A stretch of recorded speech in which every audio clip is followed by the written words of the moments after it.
Hello दोस्तों, मैं आप सभी का स्वागत करती हूँ अपने चैनल कहानी विद कौर में। आज जो मैं आपको कहानी बताने जा रही हूँ वो मुंशी प्रेमचंद के द्वारा लिखी हुई कहानी है, जिसका शीर्षक है आखिरी मंजिल। और अगर अभी तक आपने मेरे चैनल को सब्सक्राइब नहीं किया है तो प्लीज़ आप मेरे चैनल को सब्सक्राइब कर लें और वीडियो अच्छी लगे तो उसे लाइक भी करें। आइए कहानी शुरू करते हैं। आज 3 साल गुजर गए। यही मकान, यही बाग, यही गंगा का किनारा, यही संगमरमर का हौज, यही मैं हूँ और यही दरो दीवार। मगर इन चीज़ों से दिल पर कोई असर नहीं होता। वह नशा जो गंगा की सुहानी और हवा के दिलकश झोंकों से दिल पर छा जाता था, उस नशे के लिए आज जी तरस तरस कर रह जाता है। अब वह दिल नहीं रहा। वह युवती जो जिंदगी का सहारा थी अब इस दुनिया में नहीं है। मोहिनी ने बड़ा आकर्षण रूप पाया था। उसके सौंदर्य में एक आश्चर्यजनक बात थी। उसे प्यार करना मुश्किल था। वह पूजने के योग्य थी। उसके चेहरे पर हमेशा एक बड़ी लुभावनी आत्मिकता की दीप्ति रहती थी। उसकी आंखें जिसमें लज्जा, गंभीरता और पवित्रता का नशा था, प्रेम का स्रोत था। उसकी एक एक चितवन, एक एक क्रिया, एक एक बात उसके हृदय की पवित्रता और सच्चाई का असर दिल पर पैदा करती थी। जब वह अपनी शर्मीली आंखों से मेरी ओर ताकती तो उसका आकर्षण और उसकी गर्मी मेरे दिल पर एक ज्वार भाटा सा पैदा कर देती थी। उसकी आंखों से आत्मिकता भाव की किरणें निकलती थी, मगर उसके होंठ प्रेम की बानी से अपरिचित थे। उसने कभी इशारों से भी उस अथाह प्रेम को व्यक्त नहीं किया था, जिसकी लहरों में वह खुद तिनके की तरह बही जाती थी।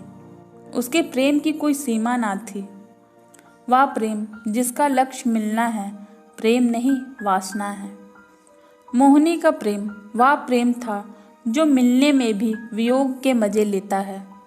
मुझे खूब याद है, एक बार जब उसी हौज के किनारे चांदनी रात में मेरे प्रेम भरी बातों के विभोग होकर उसने कहा था, आह, वह आवाज़ अभी मेरे हृदय पर अंकित है। मिलन प्रेम का आदि है, अंत नहीं। प्रेम की समस्याएं पर इससे ज़्यादा शानदार, इससे ज़्यादा ऊंचा ख्याल कभी मेरी नज़र में नहीं गुजरा। वह प्रेम जो चितवनों से पैदा होता है और वियोग में भी हरा भरा रहता है। वह वासना के एक झोंके को भी बर्दाश्त नहीं कर सकता। संभव है कि यह मेरी आत्मस्तुति हो, मगर वह प्रेम जो मेरी कमजोरियों के बावजूद मोहिनी को मुझसे था, उसका एक कतरा भी मुझे बेसुध करने के लिए काफ़ी था। मेरा हृदय इतना विशाल ही ना था। मुझे आश्चर्य होता है कि मुझमें वह कौन सा गुण था जिसने मोहिनी को मेरे प्रेम के प्रति विहल कर दिया था। सौंदर्य, आचरण की पवित्रता, मर्दानगी का जौहर, यही वह गुण है जिस पर मोहब्बत निछावर होती है, मगर मैं इनमें से एक पर भी गर्व नहीं कर सकता। शायद मेरी कमजोरियां ही उस प्रेम की तड़प का कारण थे। मोहिनी में वह अदाएं ना थी जिस पर रंगीली तबीयत फिदा हो जाया करती है। तिरछी चितवन, रूप गर्व की मस्ती भरी हुई आंखें, दिल को मोह लेने वाली मुस्कुराहट, चंचल वाणी, उनमें से कोई चीज़ यहाँ ना थी। मगर जिस तरह चांदनी की मध्यम सुहानी रोशनी में कभी कभी फुहारे पड़ने लगते हैं, उसी तरह निश्चल प्रेम के उसके चेहरे पर एक मुस्कुराहट कौंध जाती और आंखें नम हो जाती। यह अदा ना थी, सच्चे भाव की तस्वीर थी जो मेरे हृदय में पवित्र प्रेम की खलबली पैदा कर देती थी। शाम का वक्त था। दिन और रात गले मिल रहे थे। आसमान पर मतवाली घटाएं छाई हुई थी और मैं मोहिनी के साथ उसी हौज के किनारे बैठा हुआ था। ठंडी ठंडी बयार और मस्त घटाएं हृदय के किसी कोने में सोते हुए प्रेम के भाव को जगा दिया करती है। वह मतवालापन जो उस वक्त हमारे दिलों पर छाया हुआ था, उस पर मैं हजारों होशमंदियों को कुर्बान कर सकता हूँ। ऐसा मालूम होता था कि उस मस्ती के आलम में हमारे दिल बेताब होकर आंखों से टपक पड़ेंगे। आज मोहिनी की जबान भी संयम की बेड़ियों से मुक्त हो गई थी और उसकी प्रेम में डूबी हुई बातों में मेरी आत्मा को जीवन मिल रहा था। एकाएक मोहिनी ने चौंक कर गंगा की तरफ देखा। हमारे दिल की तरह उस वक्त गंगा भी उमड़ी हुई थी। पानी की उस उद्गिन उठती गिरती सतह पर एक दिया बहता हुआ चला जाता था और उसका चमकता हुआ अक्स थिरकता और नाचता एक पुच्छल तारे की तरह पानी को अलौकित कर रहा था। आह, उस नन्ही सी जान की क्या बिसात थी।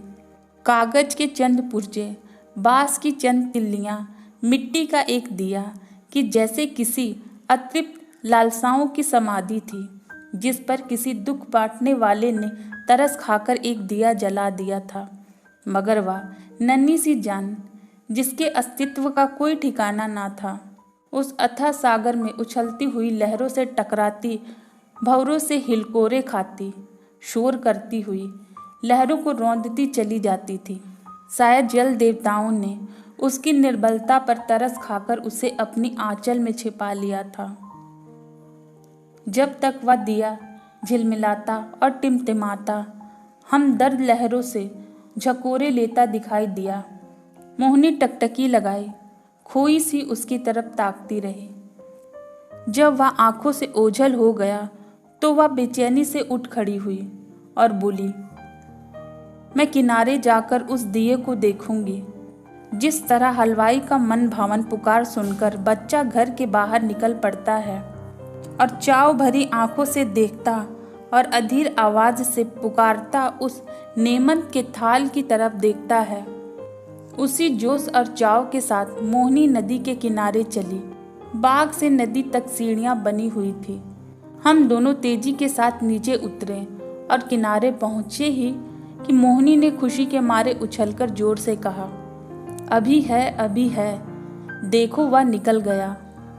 वह बच्चों सा उल्लास और उद्गिन अधीरता जो मोहिनी के चेहरे पर उस वक्त थी, मुझे कभी ना भूलेगी। मेरे दिल में सवाल पैदा हुआ, उस दिए से ऐसा हार्दिक संबंध, ऐसी विहलता क्यों? मुझ जैसे कवित्व सुन व्यक्ति उस पहेली को जरा भी ना बूझ सका। मेरे हृदय में आशंकाएं पैदा हुई। अंधेरी रात, घटाएं उमड़ी हुई, नदी बाढ़ पर, हवाएं तेज, यहाँ इस वक्त ठहरना ठीक नहीं। मगर मोहिनी, वह चाव भरे भोलेपन की तस्वीर, उस दिए की तरफ आंखें लगाए चुपचाप खड़ी थी और वह उदास दिया जो हिलता मचलता चला जाता था, ना जाने कहाँ, किस देश। मगर थोड़ी देर के बाद वह दिया आंखों से ओझल हो गया। मोहिनी ने निराश स्वर से पूछा, गया? बुझ गया होगा। और इसके पहले कि मैं जवाब दूं, वह उस डोंगी के पास चली गई जिस पर बैठकर हम कभी कभी नदी की सैर किया करते थे और प्यार से मेरे गले लिपटकर बोली, मैं उस दिए को देखने जाऊंगी कि वह कहाँ जा रहा है, किस देश को। यह कहते कहते मोहिनी ने नाव की रस्सी खोल दी। जिस तरह पेड़ों की डालियां तूफान के झोंकों से झकोरे खाती, उसी तरह वह डोंगी डवाडोल हो रही थी। नदी का वह डरावना विस्तार, लहरों की वह भयानक छलांगे, पानी की वह गरजती हुई आवाज, इस खौफनाक अंधेरे में इस डोंगी का बेड़ा क्यों कर पार होगा? मेरा दिल बैठा गया। क्या उस अभागे की तलाश में या भी कश्ती डूबेगी? मगर मोहिनी का दिल उस वक्त उसके बस में ना था। उस दिए की तरह उसका हृदय भी भावनाओं की विराट लहरों भरी गरजती हुई नदी में बहा जा रहा था। मतवाली घटाएं झुकती चली जाती थी कि जैसे नदी के गले मिलेगी, और वह काली नदी जो उठती थी जैसे बादलों को छू लेगी। डर के मारे आंखें मूंदी जाती थी। हम तेजी के साथ उछलते कगारों के गिरने की आवाज़ सुनते, काले काले पेड़ों का झूमना देखते चले जाते थे। आबादी पीछे छूट गई, देवताओं की बस्ती से भी आगे निकल गए हैं। एकाएक मोहिनी चौंक कर उठ खड़ी हुई और बोली, अभी है, देखो वह जा रहा है। मैंने आंख उठाकर देखा, वह दिया ज्यों का त्यों हिलता मचलता चला जाता था। उस दिए को देखते हम बहुत दूर निकल गए। मोहिनी ने यह राग अलापना शुरू किया। मैं साजन से मिलन चली। कैसा तड़पा देने वाला गीत था और कैसी दर्द भरी रसीली आवाज, प्रेम और आंसू में डूबी हुई। मोहक गीत में कल्पनाओं को जगाने की बड़ी शक्ति होती है। वह मनुष्य को भौतिक संसार से उठकर कल्पना लोक में पहुंचा देती है। मेरे मन की आंखों में उस वक्त नदी के पुरशोर लहरें, नदी किनारे की झूमती हुई डालियां, सनसनाती हुई हवा, सबने जैसे रूप धर लिया था और सब की सब तेजी से कदम उठाए चली जाती थी अपने साजन से मिलने के लिए। उत्कंठता और प्रेम से झूमती हुई ऐसी युवती धुंधले सपने जैसी तस्वीर हवा में, लहरों में और पेड़ों के झुरमुट में चली जाती दिखाई देती और कहती थी, साजन से मिलने के लिए। इस गीत ने सारे दृश्य पर उत्कंठता का जादू फूंक दिया। मैं साजन से मिलन चली, साजन बसंत कौन सी नगरी, मैं ब्योरी ना जानूं, ना मोहे आस मिलन की, उससे ऐसी प्रीत भली, मैं साजन से मिलन चली। मोहिनी खामोश हुई तो चारों तरफ सन्नाटा छाया हुआ था और उस सन्नाटे में एक बहुत मंद रसीली स्वपील स्वर क्षितिज के उस पार से या नदी के नीचे से या हवा के झोंकों के साथ आता हुआ मन के कानों में सुनाई देता था। मैं साजन से मिलन चली। मैं इस गीत से इतना प्रभावित हुआ कि जरा देर के लिए मुझे ख्याल ही ना रहा कि मैं कहाँ हूँ और कहाँ जा रहा हूँ। दिल और दिमाग में वही राग गूंज रहा था। अचानक मोहिनी ने कहा, उस दिए को देखो। मैंने दिए की तरफ देखा। उसकी रोशनी मंद हो गई थी और उसकी आयु की पूंजी खत्म हो चली थी। आखिर वह एक बार जरा भपका और बुझ गया। जिस तरह पानी की बूंद नदी में गिरकर गायब हो जाती है, उसी तरह अंधेरे के फैलाव में उस दिए की हस्ती गायब हो गई। मोहिनी ने धीमे से कहा, अब नहीं दिखाई देता, बुझ गया। यह कहकर उसने एक ठंडी सांस ली। दर्द उमड़ आया, आंसू से गला फंस गया। जबान से सिर्फ इतना निकला, क्या यही उसकी आखिरी मंजिल थी? और आंखों से आंसू गिरने लगे। मेरी आंखों के सामने से पर्दा सा हट गया।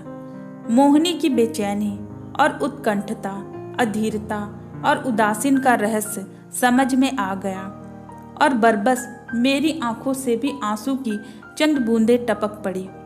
क्या उस शोर भरे खतरनाक तूफान सफर की यही आखिरी मंजिल थी? दूसरे दिन मोहिनी उठी तो उसका चेहरा पीला था। उसे रात भर नींद नहीं आई थी। वह कवि स्वभाव की स्त्री थी। रात की इस घटना ने उसके दर्द भरे भावुक हृदय पर बहुत असर पैदा किया था। हंसी उसके होंठों पर यूं ही बहुत कम आती थी। हाँ, चेहरा खिला रहता था। आज से वह भी हंसमुखपन भी विदा हो गया। हरदम चेहरे पर एक उदासी सी छाई रहती और बातें ऐसी जिससे हृदय छल्ली होता था और रोना आता था। मैं उसके दिल को इन ख्यालों से दूर रखने के लिए कई बार हंसने वाले किस्से लाया, मगर उसने उन्हें खोलकर भी ना देखा। हाँ, जब मैं घर पर ना होता तो वह कवि की रचनाएं देखा करती, मगर इसलिए नहीं कि उसे पढ़ने में कोई आनंद मिलता था, बल्कि इसलिए कि उसे रोने के लिए ख्याल मिल जाता था। और वह कविताएं जो उस जमाने में उसने लिखी, दिल को पिघला देने वाले दर्द भरे गीत हैं।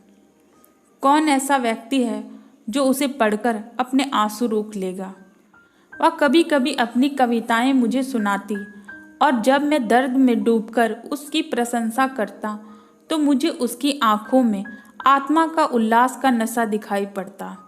हंसी, दिल्लगी और रंगीनी मुमकिन है कुछ लोगों के दिलों पर असर पैदा कर सके, मगर वह कौन सा दिल है जो दर्द के भावों से पिघल ना जाएगा। एक रोज हम दोनों इसी बाग की सैर कर रहे थे। शाम का वक्त था और चैत का महीना।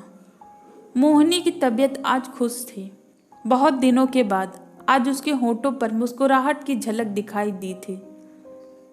जब शाम हो गई और पूरनमासी का चांद गंगा की गोद से निकलकर ऊपर उठा तो हम इसी हौज के किनारे बैठ गए। यह मॉल सीढ़ियों की कतर और यह हौज मोहिनी की यादगार है। चांदनी की बिसात गई और चौपड़ होने लगी। आज तबीयत की ताजगी ने उसके रूप को चमका दिया था और उसकी मोहक चपलताएं मुझे मतवाला किए देती थी। मैं कई बाजियां खेला और हर बार हारा। हारने में जो मज़ा है वह जीतने में कहाँ। हल्की सी मस्ती में जो मज़ा है वह छकने और मतवाला होने में नहीं। चांदनी खूब छटकी हुई थी। एकाएक मोहिनी ने गंगा की तरफ देखा और मुझसे बोली, वह उस पर कैसी रोशनी नजर आ रही है। मैंने भी नजर दौड़ाई। चिता की आग जल रही थी, लेकिन मैंने टालकर कहा, सांझी खाना पका रहे हैं। मोहिनी को विश्वास नहीं हुआ। उसके चेहरे पर एक उदास मुस्कुराहट दिखाई दी और आंखें नम हो गई। ऐसे दुख देने वाले दृश्य उसके भावुक और दर्दमंद दिल पर वही असर पैदा करते थे जो लूक की लपत फूलों के साथ करती है। थोड़ी देर तक वह मौन और निश्चल बैठी रही, फिर शौक भरे स्वर में बोली, अपनी आखिरी मंजिल पर पहुंच गया। बस इतनी सी थी कहानी। आप सबको कैसी लगी? अगर अच्छी लगी हो तो मेरे चैनल को सब्सक्राइब करें और लाइक करें। धन्यवाद।